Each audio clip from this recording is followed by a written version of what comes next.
Today is March 11th, 2016, and I'm Kimmy, but my favorite little guy in the world calls me Mom, so you can too. Greetings to all of you patriotic Americans out there. I hope you're doing exceptionally. I would like to offer up a different kind of wake-up story today. It's the first of hopefully many in a series I'm calling Sweet Home Americana. It will chronicle the lives of patriots thriving in an intentional, sustainable community that was fought for and won by an uprising of freedom-loving patriots. It will also relay the struggles and triumphs they had in getting there, including real events of the day and my hopeful ideals of resolution. I feel that I have to add a disclaimer for you trolls out there who in general aren't too bright, that these stories are meant to be fiction that's made up or imaginary, in case you're not familiar with the term. You will find, however, that although fictional, they are heavily laden with the truth and actual accounts of people, places, and documentation of the very much non-fiction world in which we live today. The setting is Fort Patriotica, a grand, majestic swath of what was formerly the United States of America that includes the western, former U.S. region referred to as the Four Corners area that includes the states of Utah, Colorado, New Mexico, Arizona, the upper two-thirds of Texas, the southwest corner of Kansas, part of the former state of Nevada, what was left of Oregon, and there was no more California after the subduction zone shifted and the tsunamis came. The headquarters of the Patriot movement was located inside of the well-fortified walls of Patriotica, which occupied the former offices of the Malheur National Wildlife Refuge, where the Patriot movement first began to gain traction, and small voices from across the country began to speak out. Most of Nevada remains a stronghold for the feds and some of the elite, but they are isolated by the walls of Patriotica. Still, they remain formidable with their unlimited food production and monstrous cities in their deep underground military bases, or DUMS as they call them, and their monopoly on any type of aero vehicles and high-tech gadgetry makes them a horrible enemy.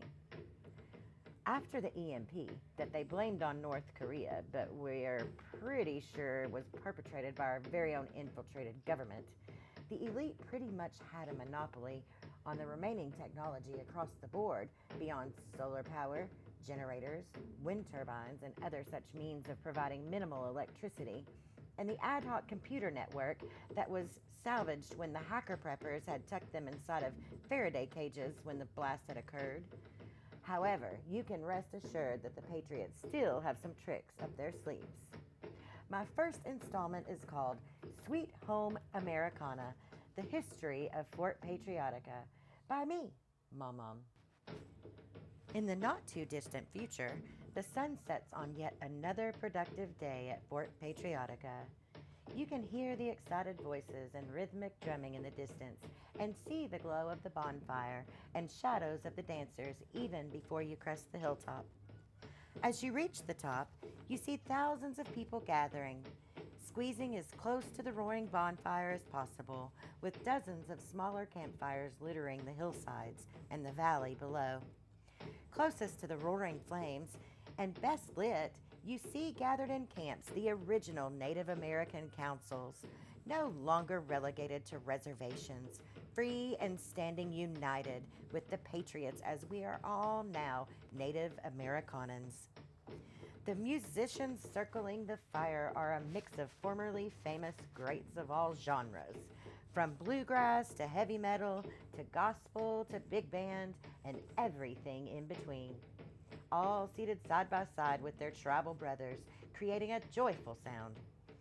As you approached, Amazing Grace was ending, and they began an updated yet totally organic version of Freedom's Cry, that beautiful favorite that had been written and sang in tribute to their fallen father by the daughters of Lavoy Finicum.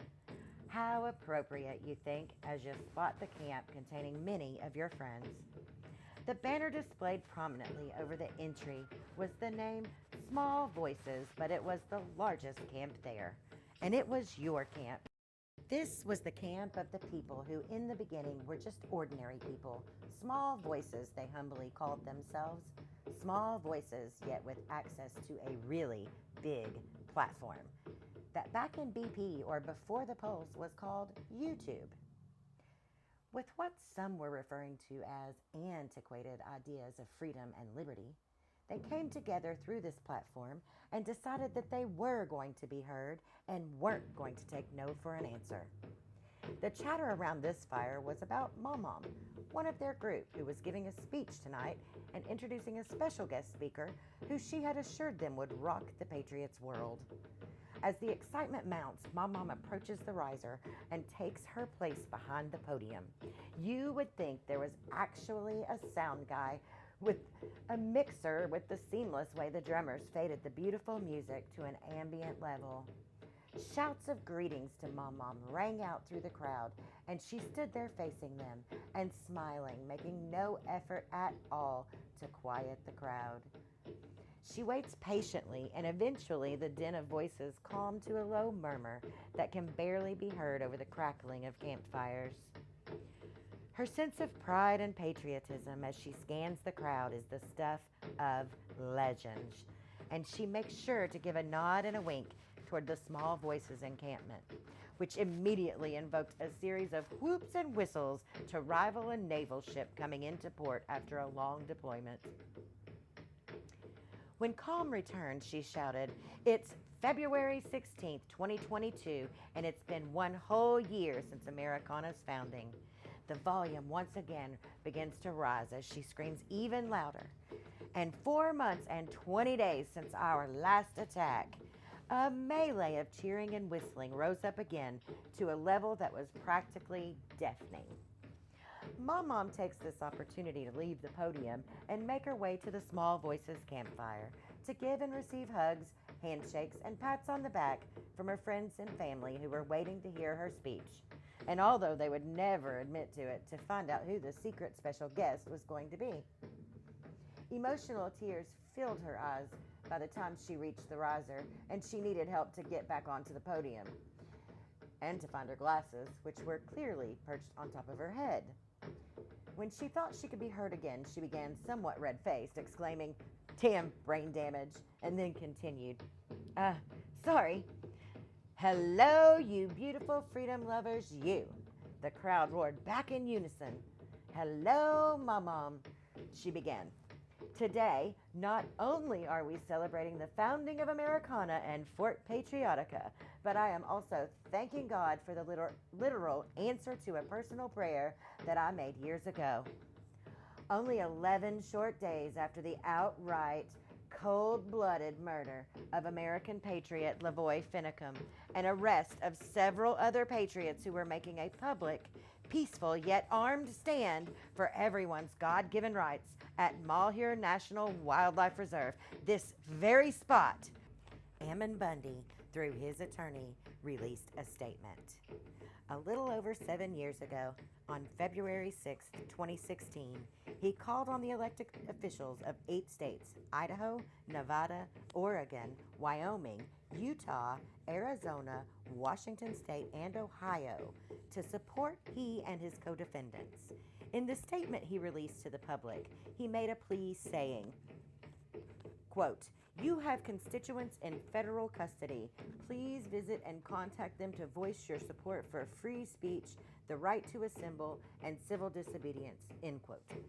Bundy continued, "It is your duty to hold federal agencies at bay, protecting the people of your state." And he added, "And to those who disagree with my speech or our civil disobedience and may dislike our ideas that the lands belong to the people," he warned, "please remember that you do not want free speech to be retaliated against by government officials."